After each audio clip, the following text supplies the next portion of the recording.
హైదరాబాద్లో బిర్లా మందిర్ ఏ రకంగా ఉందో తెలంగాణ రాష్ట్రంలో హైదరాబాద్లో బిర్లా మందిర్ లాగానే లంబాడీల ఆరాధ్య దైవం ఆనాడు హైదరాబాద్ని కాపాడినటువంటి మహానేత, మా అందరి ఆశాజ్యోతి, మా అందరి దైవ స్వరూపమైనటువంటి సంత్ సేవాలాల్ మహారాజ్ విగ్రహం కానీ లేకపోతే మందిరం కానీ గుడి కానీ ఒక స్మారక కేంద్రం కానీ హైదరాబాద్ ప్రాంతంలో దాదాపుగా 500 కోట్లతో నిర్మించాలనేదే మా లంబాడీల యొక్క డిమాండ్. నెంబర్ 1. నెంబర్ 2 డిమాండ్ ఏంటంటే ఒక్క సేవాలాల్ మహారాజ్ని ఏదో చేసేసి మందిరం కట్టి వదిలేస్తామంటే కుదరదు.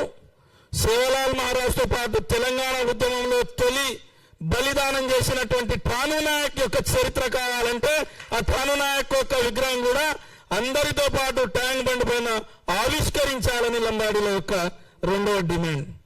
3వది ఏంటంటే లంబాడీలు ఎప్పుడు కావాలన్నా ఒక మాట అంటాడు, గోల్కొండ కిల్లా కడితే లంబాడీలు కావాలి, గోల్కొండ కిల్లా కట్టినప్పుడు లంబాడీలకు లంబాడి బంజారు దర్వాజా కడతారు. హైదరాబాద్కు మసూచి వచ్చి మొత్తం ఆగమాగమై హైదరాబాద్లో అంటు రోగాలు వచ్చినప్పుడు సంత్ సేవాలాల్ పాదాలు ఇక్కడ మోపి ఇక్కడ మసూచి న్యాయం చేసిన తర్వాత ఇక్కడ ఉన్నటువంటి ఆ యొక్క పశు పోషణ కొరకు ఇచ్చినటువంటి బంజారా హిల్స్, వేలాది ఎకరాల బంజారా హిల్స్ లో ఇప్పుడు ఎవరున్నారు అని ప్రశ్నిస్తే ఒక్క లంబాడి లేడు, ఒక్క బంజారా లేడు. ఎందుకు బంజారా హిల్స్ లో మా సేవాలాల్ మహారాజ్ మందిరం కట్టరు? సేవాలాల్ మహారాజ్ మందిరం బంజారా హిల్స్ లో కట్టకుండా మళ్ళీ అడవులకు ఎందుకు లంబాడి వాళ్ళని పంపిస్తున్నారు అనేది ప్రధాన ప్రశ్న. ప్రశ్న ఎక్కడ ఉద్భవం అవుతుందంటే అడవి ప్రాంతానికే పరిమితమైనటువంటి లంబాడీలకు సంబంధించినటువంటి వాళ్ళను నవ సమాజం వైపుకు, ఒక సమాజం వైపుకు, ఒక సామాజిక సంఘ సంస్థలకు గుర్తింపైనటువంటి ఒక సమాజంలో తీసుకురావాలని అన్ని ప్రభుత్వాలు ప్రయత్నం చేస్తూ ఉంటే గతంలో ఉన్నటువంటి ప్రభుత్వాలు లంబాడీలు ఇంకా ఆటవిక పాలన వద్దు, లంబాడీలు కూడా సమాజంలో రావాలి, సాంఘిక దురాచారాలన్నీ వదిలేసేయాలి, సమాజంలో వాళ్ళు కూడా ఆత్మగౌరవంతో బతకాలని చెప్పేసి లంబాడీలను అందరినీ కూడా గొప్పగా బతకాలి, జీవించాలని చెప్పేసి ఒక ట్రైబల్ అడ్వైజరీ కమిటీని పెట్టి లంబాడీలను మెయిన్ స్ట్రీమ్ లో తీసుకురావాలనుకుంటే రేవంత్ రెడ్డి గారు లంబాడీలను మళ్ళీ మీరు ఎందుకు నల్లమల్లాడులకు పంపిస్తున్నారు? This is what is your concern? దీంట్లో ఉన్న మర్మం ఏంది? లంబాడీలు నీకు రాజకీయంగా కింద నీకు పొగబెడతారనా, లేకపోతే లంబాడీలను ద్వితీయ శ్రేణి పౌరులుగా చూస్తున్నారనా, లంబాడీలు అంటరాని వాళ్ళన్నా? నీ ఉద్దేశం ఏంది స్పష్టంగా తెలియజేయాలి. రేవంత్ రెడ్డి గారికి ప్రతి లంబాడీలు ఓట్లేసారు. లంబాడీలు ఓట్లేస్తేనే దాదాపుగా 60 స్థానాల్లో గెలిచినావు. లంబాడీలు ఓట్లు వేయకపోతే నువ్వు ఈరోజు ముఖ్యమంత్రి కాదు కదా, వార్డు మెంబర్ కూడా గెలవవు. ఆ రోజు జడ్పీటీసీ మిడ్జిల్ మండలంలో జడ్పీటీసీ ఉన్నాం, మేమే ఉన్నాం, నీకు వెన్నంటూ ఉన్నాం. ఆ రోజు లంబాడీ తండాలనికి శరణు కోరినావు, లంబాడీలో ఓట్లేస్తే జడ్పీటీసీ అయినావు. జడ్పీటీసీ తర్వాత ఎమ్మెల్సీ కావాలనుకున్నప్పుడు పాలమూరు జిల్లాలో దాదాపుగా 324 ఓట్లు స్థానిక సంస్థల ఓట్లు వేసింది కూడా మొత్తానికి మొత్తం లంబాడీలే. ఈరోజు కొడంగల్లో నువ్వు ఎమ్మెల్యేగా గెలవాలన్నా కొడంగల్లో నీకు అక్కడ ఉన్నటువంటి 52,424 ఓట్లు వేసింది కూడా లంబాడీ బిడ్డలే. నేను ముఖ్యమంత్రి కూర్చోబెట్టింది కూడా లంబాడీ బిడ్డలే. నీవు అచ్చంపేట నల్లమల్ల అడవిలో నుంచి వచ్చినటువంటి వాడేమో నీకు అద్దాల మీద బంజారా హిల్స్లో కావాలి. నీవేదైతే కొండరెడ్డిపల్లి నుంచి వచ్చినటువంటి వ్యక్తికేమో నీకు హైదరాబాద్ లో బంజారా హిల్స్లో ఇల్లు కావాలి. నిన్ను అద్దాల మేడలో కూర్చోబెట్టినటువంటి నీకు ఒక సామ్రాజ్యాన్ని అధినేత చేసినటువంటి లంబాడీలు మాత్రం మళ్ళీ వెనక్కి నల్లమల్లకి వెళ్ళాలని చెప్పేసి ఆశిస్తున్నావు. ఇది తప్పు అంటున్నాం. సర్దుకుంటే సర్దుకో, తప్పు సర్దుకోకపోతే మేము ఎట్లా సర్దు చేయాలో మాకు తెలుసు. గతంలో కేసీఆర్ గారు ఏమీ చేయకుండా మాకు ఆత్మగౌరవాన్ని కాపాడితేనే తండాలు గ్రామ పంచాయతీ 10% రిజర్వేషన్, బ్రహ్మాండంగా హైదరాబాద్ లో బంజారా హిల్స్ లో బంజారా భవన్, సేవాలాల్ మహారాజ్ జయంతి ఉత్సవాలు, ప్రతి జిల్లాకి బంజారా భవన్లు కట్టి మమ్మల్ని ఆత్మగౌరవంతో ఉంచితేనే ఒక చిన్న అపవాదు పెట్టి ఈరోజు కేసీఆర్ గారికి రాజ్యానికి దూరం చేశారు. ఉదయం లేస్తే ఈరోజు నీ ముఖ్యమంత్రిగా అయినప్పటి నుంచి ఈ రోజు వరకు నువ్వు చేస్తున్నటువంటి ప్రతి కార్యక్రమం లంబాడా సమాజం గుర్తిస్తుంది. మిస్టర్ రేవంత్ రెడ్డి, ఇది గుర్తుపెట్టుకోవాలి. నీ సొంత అల్లునికి, ఆంధ్ర అల్లునికి లగచర్ల భూములు కట్టబెడతావు, లంబాడీల లగచర్ల భూములు కట్టబెట్టినావు. నీ సొంత అల్లునికి ఖమ్మంలో లంబాడి రైతులకు జైలుకు పంపించినావు. ఎక్కడ ఏ ఉద్యమం జరిగినా ఈరోజు అశోక్ నగర్ లో కానీ చిక్కర్పల్లిలో కానీ దిల్సుఖ్ నగర్ లో ఉద్యమం జరిగితే నిరుద్యోగులకు మొట్టమొదట అరెస్టు చేసేది లంబాడి బిడ్డలకు.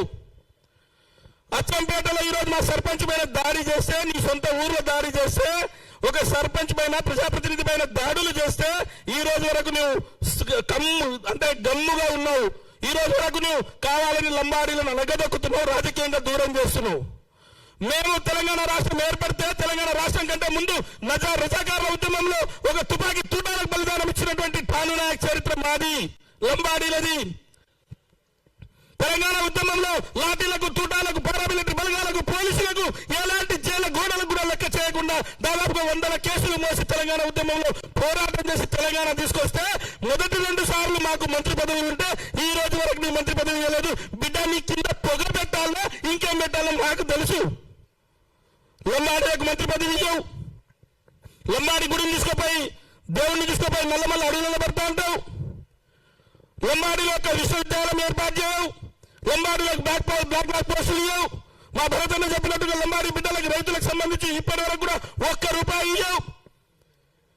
రైతు బంధు ఇవ్వవు, రైతు రుణమాఫీ చేయవు, కళ్యాణ లక్ష్మి ఇవ్వవు. ఏమనుకుంటున్నాను, అయ్యా జాగిరి అనుకుంటున్నావు మిస్టర్ రేవంత్ రెడ్డి? అన్ని గమనిస్తా ఉన్నాం. లంబాడీ బిడ్డలు అన్ని గమనిస్తారు. అంటే లంబాడీలకు శాపమైనటువంటి కాంగ్రెస్ పునాదులు పాతాళంలోకి తొక్కాలన్నా లేకపోతే పైకి లేపాలన్నది కూడా మాకే రేపు నియోజకవర్గాల్లో ఉంది.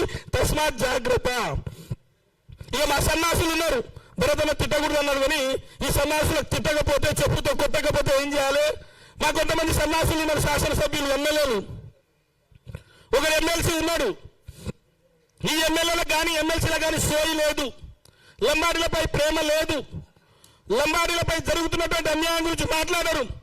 లంబాడీ యువతులపైన అత్యాచారాలు జరిగితే, లంబాడీలను మర్డర్లు చేస్తుంటే, లంబాడీ బిడ్డల పైన అనవసరమైనటువంటి కేసులు పెడతా ఉంటే కాంగ్రెస్ ప్రభుత్వం వచ్చిన మొదటి రోజు నుంచే లంబాడీ ఉద్యోగులు దాదాపుగా పైసాలో ఉన్న ఉద్యోగులందరూ కూడా జైలు పంపించారు రేవంత్ రెడ్డి. మరి ఇవన్నీ గమనిస్తున్నాం. మా యొక్క దేవుణ్ణి, హైదరాబాద్ ని కాపాడిన దేవుణ్ణి హైదరాబాద్ లో పెట్టకుండా నువ్వు ఏదో నల్లమల్లాడులో ఎవరో పనికిమాలిన ఎదవాడు ఎమ్మెల్యే, ఈజీలకు ఆయన చదువు రాదు, ఏ సంధ్య రాదు, వారెవరో చెప్పిందని చెప్పేసి నల్లమల్లను పెడతా అంటున్నావు. ఖచ్చితంగా తెలంగాణ సమాజంలో ఉన్నటువంటి 50 లక్షల మంది లంబాడీ బిడ్డలు ముక్త కంఠంతో ముఖ్యమంత్రి గారికి రిక్వెస్ట్ చేస్తా ఉన్నాం, విజ్ఞప్తి చేస్తా ఉన్నాం, విన్నవించుకుంటున్నాం.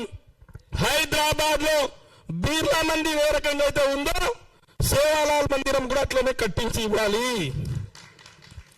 అందులో సాధువులకు, మా సంతువులకు, మాకు సంబంధించినటువంటి జగదాంబ బాధ భక్తులకు, సేవాలాల్ భక్తులకు కొన్ని మంచి మంచి మందిరాలకు కట్టించాలని చెప్పేసి కోరుకుంటూ చాలా విషయాలు మాట్లాడాలి.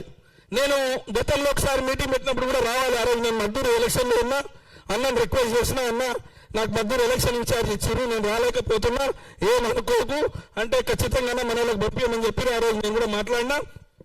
మీ ఉద్యమానికి ఈ ధర్మయుద్ధం, ఇది మన ఉద్యమం కాదు, మన రెస్పాన్సిబిలిటీ, మన బాధ్యత. ఈ బాధ్యతను మీరు ఎక్కడి వరకు తీసుకుపోయినా నా తోడు ఉంటుంది.